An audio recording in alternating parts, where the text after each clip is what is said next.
Shalom, les amis de Rosodis. Nous avons encore le réel plaisir de vous retrouver cet après-midi parce que nous avons un invité de marque, notre apôtre, l'apôtre de l'Europe, l'homme de l'Europe, l'apôtre Martin Ndongala de l'Allemagne. Shalom, apôtre. Shalom, Roland, le grand combattant. Comment allez-vous? Oui, Dieu nous fait grâce, ça va. Encore une fois de plus à Paris. Oui, mais écoutez, Paris, pour ne pas dire la France, c'est mon deuxième pays missionnaire. Hein. Quand Dieu m'a appelé dans le ministère, le premier pays que j'ai visité au fait dans ce monde pour annoncer l'évangile en dehors de mon pays, l'Allemagne, où je vis, après mon appel, c'est la France. Après la France, c'est le Gabon. Voilà pourquoi la France et le Gabon sont deux pays qui me sont très chers dans le domaine missionnaire. Vous apportez toujours la bonne nouvelle. Ben, je pense que Dieu continue à me sélectionner dans l'équipe nationale, dans son équipe nationale pour pouvoir toujours apporter. Là, je suis venu sur l'invitation de l'église VVP, c'est-à-dire Vie, Vérité et Paix, le pasteur Émile Mokengo et sa femme, maman Daniel Mokengo. Je suis là avec mon épouse pour un travail de 4 jours et puis je rentre. Certains pasteurs de Paris sont un peu jaloux de vous. Qu'est-ce que vous dites? Ils reviennent toujours. C'est toujours lui qu'on appelle. Pourquoi? Bon, je pense que... C'est par rapport à la grâce ou bon, le message que vous apportez? je n'ai rien à leur dire. Moi, je dirais que s'ils sont jaloux, c'est une erreur. Et s'ils font partie de la même équipe que moi, je pense que la meilleure des choses qu'ils feraient, c'est de se réjouir qu'ils ont quand même un joueur qui ne connaît pas tout, mais qui a peut-être un talent que les autres n'ont pas. Et puis bon, voilà, ça aide dans l'équipe. Sinon, quant à moi, je les aime et j'apprécie chacun. Quoi. Amen. Amen. J'ai oublié de vous demander si la famille biologique va bien. Oui, je reviens de Kinshasa. Toute ma famille biologique va bien. Ma mère, mes frères, mes soeurs, mes cousins, cousines, ils sont pleins à Kinshasa naturellement. Ici en France, j'ai un très très grand, nous sommes à peu près 200 ici en France, sans compter d'autres pays. Et là, je suis venu avec mon épouse. Peut-être que vous aurez l'occasion aujourd'hui de la voir. Et elle est tellement un bijou que je la garde précieusement, je la protège. Voilà. Que dites-vous, apôtre, lorsque certains prédicateurs sur Internet disent aux gens de ne pas aller à l'église, de suivre seulement sur Internet? Il n'y a pas parler d'église, les assemblées. Aller dans les assemblées, aller écouter la parole de Dieu, la communion fraternelle, c'est-à-dire, en quelque sorte. Oui, mais je pense que c'est faux. Je pense que ce n'est pas une bonne chose. Il est vrai que l'Internet ou la technologie, dans ce sens-là, les réseaux sociaux, comme on appelle, que ce soit Facebook, comment est-ce que vous appelez ça, Twitter, et tout ce qui est là, je pense que ce sont des bons moyens pour nous, au travers de l'évangile, d'atteindre plusieurs autres personnes que nous n'arrivons pas à atteindre, qui ne se déplacent pas, qui ne peuvent pas ou qui ne veulent pas se déplacer, mais dire qu'on n'a plus besoin de fréquenter les assemblées, parce que bon, il faut rester à la maison. Faire la fraction du pain. Oui, je pense que c'est vraiment faux. C'est vraiment faux. J'ai entendu quelqu'un dire, me raconter que, ben voilà, c'est quelque chose qu'on nous demande de ne plus faire parce que Dieu n'habite plus dans les maisons construites par des mains d'hommes. Ben, j'ai dit, mais là, il y a une confusion. Il y a une confusion. Et si vous priez à la maison, n'est-ce pas que vous priez aussi dans une maison qui n'est pas construite des mains d'hommes? Même dehors. Et même si vous priez dehors, là ne vous appartient pas non plus. C'est un lieu qui est fait par les mains d'hommes. Moi, je pense que le problème ne se trouve pas là-bas. L'Église a cette représentation. Tu vois, l'Église, quand Dieu disait, tu es pierre, sur cette pierre, je bâtirai mon Église. Ce terme-là, ce mot Église, a cette représentation. L'Église peut être vue comme une épouse, l'Église peut être vue comme une assemblée, l'Église peut être vue comme une famille, l'Église peut être vue comme une armée, l'Église peut être vue comme l'ouvrage ou l'œuvre de l'Éternel, l'Église peut être vue comme le corps du Christ, l'épouse peut être vue aussi, n'est-ce pas, comme le temple. Et quand on parle du temple, on parle, c'est vrai, de notre corps qui est le temple du Saint-Esprit, mais cela ne nous empêche pas, n'est-ce pas, de nous retrouver dans une salle pour s'habiter. Il n'y a aucun mal, il n'y a aucun mal. Quand la Bible parle dans les actes des apôtres, vous prolongez dans toute cette œuvre que l'apôtre Paul a faite. Quand il dit l'église de Corinthe, l'église de Galate, d'Éphèse et tout, ben, il se retrouvait dans les maisons, il se retrouvait dans certains endroits, mais il ne veut pas dire que cela est faux, que de se retrouver dans une salle qu'on a louée pour mettre un peu plus de gens dans des conditions beaucoup plus agréables. Où est le mal? Moi, je pense que ce sont des discussions, comme la Bible dit, des discussions vaines, sans fondement, juste pour dérouter Mais les gens. ils arrivent quand même à égarer certaines personnes qui en profitent aussi. Mais écoutez, l'esprit de l'égarement existe. Malheur à ceux qui se font égarer pour des choses, voilà, pour des choses qui, au fait, qui ne relèvent même pas de la foi chrétienne. Ce sont des petits trucs. Moi, j'appelle ça des discussions vaines, des discours vains et inutiles, des fables, juste la philosophie humaine pour essayer d'embrouiller les gens. Et c'est triste de voir beaucoup de gens s'emporter, s'embrouiller pour des petits trucs comme ça. Donc, on doit rester dans l'esprit des actes des apôtres. Oui, la on doit communion rester fraternelle, oui, la fraction du pain. Exactement. Cette communion fraternelle peut m'obliger, pour certaines raisons, de me retrouver dans une maison. Mais cela ne m'empêche pas de me retrouver dans une salle, cela ne me retrouve pas d'assembler avec les frères. D'ailleurs, la Bible est appelée assemblée. Ouais. Quand on parle de l'assemblée, ce n'est pas un mot spirituel, c'est un mot grec. Oui. Et le mot grec a été tiré, n'est-ce pas, quand Dieu dit « n'abandonnez pas vos assemblées ». Le terme « la assemblée » était tiré de la conception, n'est-ce pas, de comment le Parlement se faisait, n'est-ce pas, à l'époque de l'Empire romain, hein, à Rome, qui était capitale de tout. Et donc, il y avait des assemblées, des congrégations, comme dans nos parlements, les gens venaient pour se réunir. Et c'est dans cet esprit-là qu'on parle de l'assemblée. Donc, il n'y a aucun mal de se retrouver dans une maison, dans une salle, dans un temple. Le problème n'est pas où on se trouve, mais le problème est que qu'est-ce qu'on fait là où on se trouve? Voilà. Et les enfants de Dieu, vous avez appris et vous avez compris qu'il faut se communier ensemble avec des amis, avec des frères, surtout qu'il est doux, agréable à des frères et des mères ensemble. Parce qu'au milieu de l'assemblée, dans l'assemblée, Dieu peut verser beaucoup de grâce, beaucoup de grâce. Non, pas seulement ça, mon frère Roland. Il y a plusieurs raisons. Ouais. L'une des raisons est que j'ai des dons, des grâces et des talents que toi tu n'as pas. Oui. Toi tu as des dons, des grâces, des talents que moi je n'ai pas. Il est important que nous puissions nous mettre ensemble pour que nous puissions partager les dons, les grâces, pour nous édifier finalement, parce que nous sommes en train de courir vers quoi? Vers la stature parfaite de Christ. Et donc, toi, tu dois apporter ce que tu as, l'autre apporte ce qu'il a, et ainsi de suite. Moi, j'apporte le peu que j'ai, et ensemble, nous apprenons les uns les autres, non pas seulement ça. Mais l'Ecclésia se dit quoi? Deux valent mieux qu'un. Quand nous sommes ensemble, je peux être faible. Dans ma faiblesse, tu peux me soutenir. Dans ta faiblesse, je peux te soutenir. Il est tellement, vachement important que nous puissions être. C'est pourquoi je ne suis pas d'accord non plus avec ce système de gens qui disent ils ne vont plus dans les assemblées, ils prient sur Internet, par téléphone. C'est la part du diable. C'est triste. Oui, c'est la part du diable. C'est aussi une stratégie que le diable utilise pour vous éloigner. Voilà. Vous éloigner du Seigneur. Car dans l'Église, c'est aussi pour apprendre le Seigneur, connaître le Seigneur. Absolument. Qui enseigne? C'est eux qui l'a établi. Oui, c'est lui qui établit. Et les apôtres, les prophètes, les évangélistes, les pasteurs et les docteurs. Et la Bible dit clairement, il les a appelés, il les a envoyés, il les a donnés à l'Église, premièrement pour l'édification du corps de Christ, deuxièmement pour le perfectionnement de ça. Le perfectionnement de ça signifie la maturation, amener les saints à la maturité. Troisièmement, au verset 14 de Éphésiens chapitre 4, le verset, parce que nous sommes au verset 11, 12, 13, verset 14, dit, afin que les gens ne puissent pas être ballottés par tout vent de doctrine. Effectivement, c'est ça. C'est pourquoi dans les Actes des Apôtres, chapitre 2, les fidèles étaient assis aux pieds des apôtres et des prophètes. Maintenant, moi, en tant qu'apôtre, je ne dirais pas que je ne peux pas transformer ce verset en disant, la Bible dit qu'ils étaient assidus, n'est-ce pas, dans les enseignements des apôtres et des prophètes. Je ne peux pas dire qu'on n'a plus besoin d'évangélistes, on n'a plus besoin de pasteurs. Ça, c'est justement une mauvaise lecture et une mauvaise interprétation.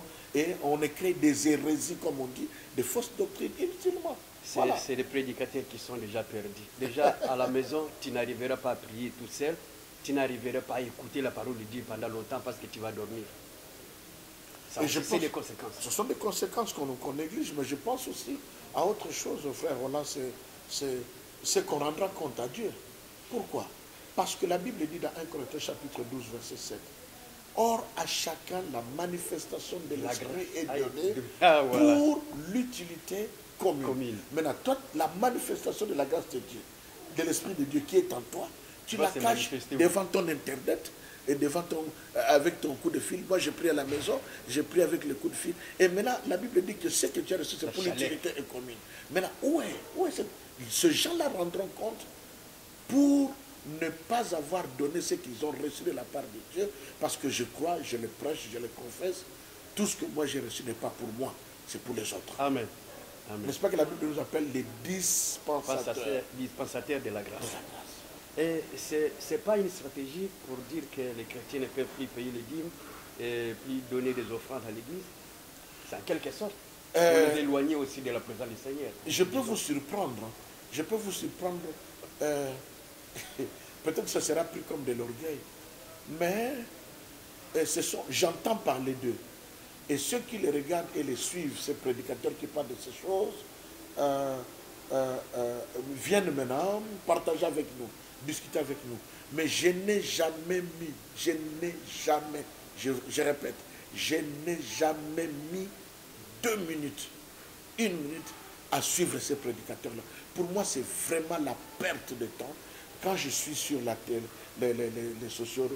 réseaux sociaux, Internet, pour suivre les prédicateurs, j'ai des prédicateurs bien précis que je suis. Soit je suis en train de suivre mon père Léopold Mutombo Kalombo, soit je suis en train de suivre Jimmy Swaggart, soit je suis en train de suivre John Hagee, soit Hagee, ou alors je suis en train de suivre T.D. Jakes. Et ce sont des prédicateurs que j'écoute. Je ne perds pas mon temps à l'écouter. Qui inspire, qui vous amène au ciel. Qui vous amène, qui vous défie à lire la Bible autrement, à voir la Bible, au lieu de perdre mon temps à écouter tel qui injure l'autre, tel qui... C'est une perte de temps. Et donc, si ce sont les mêmes personnes, qui prêchent de ne pas donner la Bible et de ne pas aller à l'église, alors je comprendrais que c'est une stratégie. Oui, c'est une stratégie démoniaque. Ouais. Moi, je le dirais, c'est démoniaque. Éloigner le peuple de la bénédiction. Vous éloigner de la grâce de Dieu, Amen. Vous éloignez de Dieu. C'est en contradiction avec la parole de Christ. Dites-nous, apôtre, est-ce qu'on peut appeler quelqu'un père spirituel? C'est mon père spirituel, c'est ma fille spirituelle, des choses comme cela aujourd'hui.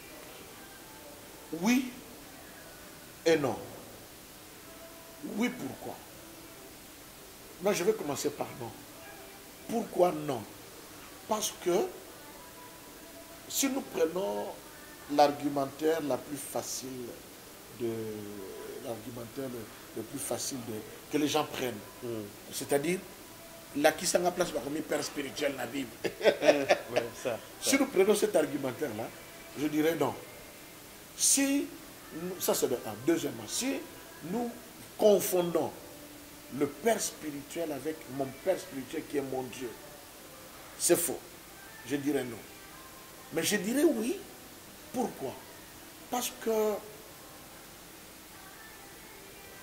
le père, c'est vrai que l'expression père spirituel n'existe pas, n'est pas repris comme tel dans la Bible, mais j'ai toujours dit, le mot Bible n'est pas dans la Bible. Dans la Bible.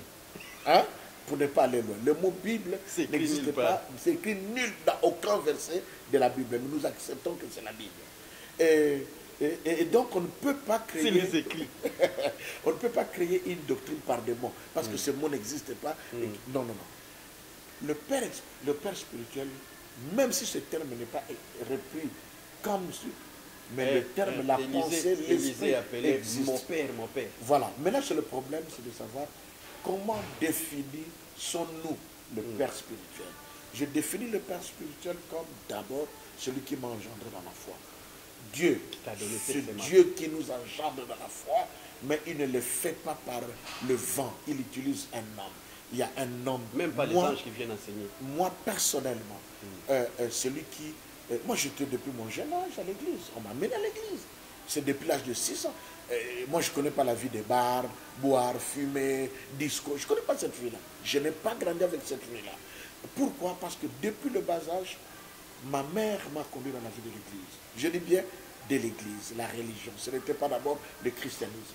Mais il y a quelqu'un, quand j'étais à Sonabata, il s'appelle le frère Paku Changu, que Dieu soit loué, j'ai appris qu'il est aussi devenu pasteur, qu'il serait aux États-Unis. Si jamais il pourra suivre ce message, que Dieu le bénisse. Il a dit beaucoup de choses sur moi alors que les gens ne croyaient pas en moi, qui se réalisent aujourd'hui. Le frère Paku Changu est l'un de nos frères qui nous a encadrés à l'école Sonabata, dans le Bas-Congo, actuellement le Congo central. Un bon guitariste. C'est lui qui m'a appris. C'est lui, je suis allé vers lui la nuit pour poser la question de savoir si j'étais un chrétien. Et c'est lui qui a mis la semence dans mon cœur. En 1981, il m'a expliqué. Et là, j'ai compris, on a prié avec lui. Et c'est là, voilà, c'est lui qui m'a, c'est le Seigneur qui m'a engendré par le frère Pakucha. Voilà. C'est un père spirituel. Je reconnais encore que je suis resté au pied de certaines personnes. Je reconnais par exemple le révérend pasteur Jules qui se trouve maintenant au Canada. Il m'a enseigné. Je reconnais le docteur Kani qui est avec nous en Allemagne. Il m'a donné les 8 leçons d'affaires. Doucement. Ce sont mes pères, je peux les appeler mes pères spirituels qui m'ont encadré, qui m'ont aidé. Tellement engendré, c'était à l'internat, il est parti. Mais un autre m'a appris, Jules Ngongo et Kani, et puis il y avait d'autres personnes. On est restés ensemble, ils m'ont donné les affermissements, ils m'ont appris. Je peux les appeler ainsi, mais revenons dans la Bible. Dans 2 Timothée chapitre 2, verset 1, de même que dans 2 Timothée chapitre 2, le verset 2, la Bible dit ceci. L'apôtre Paul écrit à Timothée en l'appelant Timothée, mon enfant. Si on n'accepte pas qu'on dise qu'il n'y a pas de père spirituel, c'est qu'il n'y aura pas de plus d'enfant spirituel. Voilà. Mais si l'apôtre Paul se permet à 2 reprises ou même plusieurs reprises d'appeler Timothée comme mon enfant légitime, mon fils dans la foi, ce terme-là, n'est-ce pas, dans la Bible, parce que vous savez que la Bible n'a pas été écrite en français, c'est en grec. Et ce terme, c'est quoi? Teknon. C'est qui un teknon? C'est un enfant que j'ai engendré dans la chair, un enfant que j'ai engendré dans la foi. Mais c'est aussi dit d'une personne qui m'est très attachée dans les choses spirituelles. Je peux l'appeler mon enfant. Et logiquement, sans tergiverser, celui que moi j'appelle mon enfant, à son retour, il m'appellera qui? Père. Il m'appellera son père. Oui. C'est si facile que ça. Le père, c'est celui qui a la semence. Voilà. Je sais qu'il est écrit dans la Bible, n'appelez personne votre père. Mais dans quel contexte, dans quel esprit, et quel est le mot grec qui a été utilisé dans ce sens-là? Nous avons tous un même père, notre Père céleste. Mais le Père céleste s'est servi des hommes pour que nous puissions parvenir à sa connaissance, nous puissions être nés. Et ces gens-là, moi je suis fier, et quelles que soient les conditions, je suis fier d'avoir des pères. Et j'ai un père qui m'a reconnu, qui a reconnu la grâce qui était en moi, qui m'a élevé, qui m'a oint, qui a prié pour moi, le révérend Léopold, apôtre Léopold Mutombo. C'est un père pour moi. Et apôtre, dis-moi, tout le monde ou tout prédicateur peut être appelé père? Non.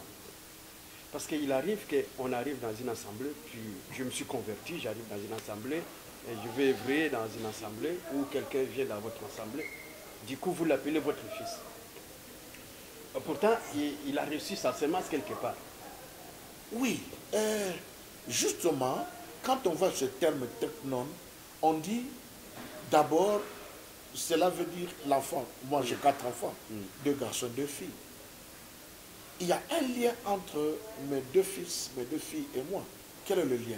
Ils ont en eux mes gènes, ils ont en eux mon sang, ils ont en eux... ça c'est biologique. C'est biologique. De même que la Bible dit dans 1 Corinthiens chapitre 11, est-ce que la nature ne vous enseigne-t-elle pas?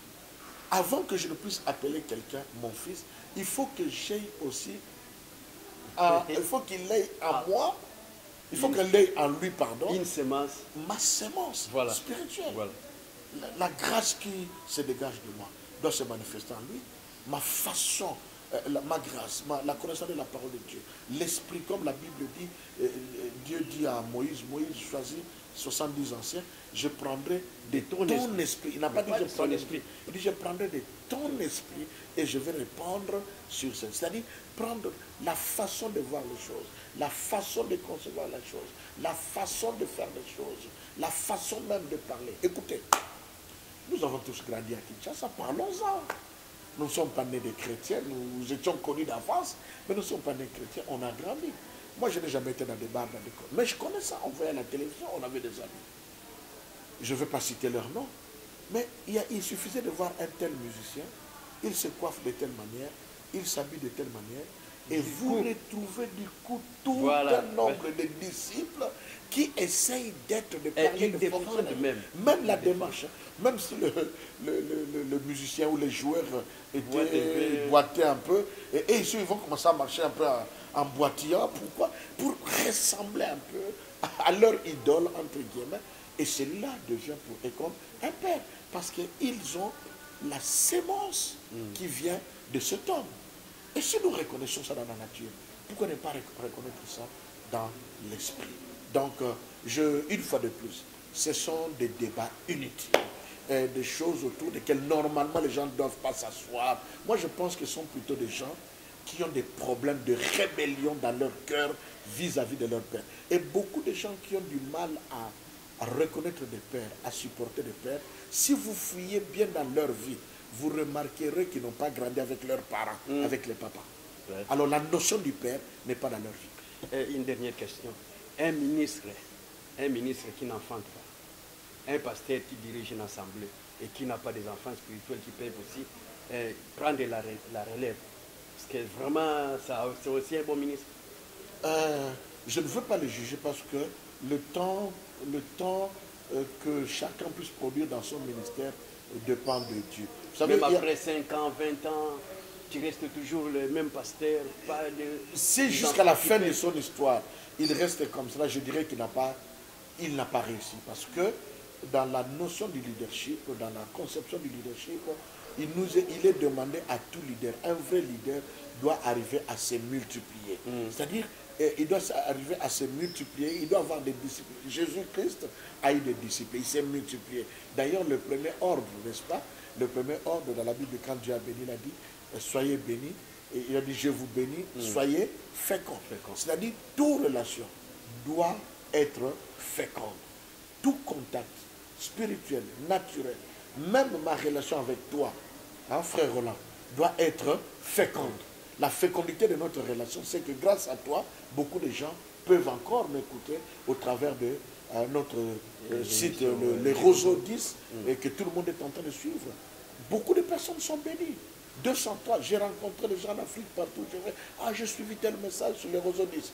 Voilà, la relation, la connexion qui est entre nous deux est féconde. Amen. Donc toute relation doit être féconde. Et donc quand on entre en connexion avec le Seigneur, il faut qu'il y ait des fruits. Quand il n'y a pas de fruits, il y a lieu de douter. Mais écoutez, comme j'ai dit au départ, il faut laisser aussi le temps. Le temps, il y a un temps de la sémence. Il y a un temps où la sémence doit germer. Ouais. Il y a le temps où ça prend du temps. Mais si ça dure longtemps, sans enfants, c'est pas si on arrive jusqu'à la fin qu'on n'a pas ça, bon, c'est un autre problème. Et merci, apôtre. Je vous en prie. Je vais encore vous retenir pour un moment. Il n'y a pas de souci. Mais ce n'est pas fini. Allez, à plus.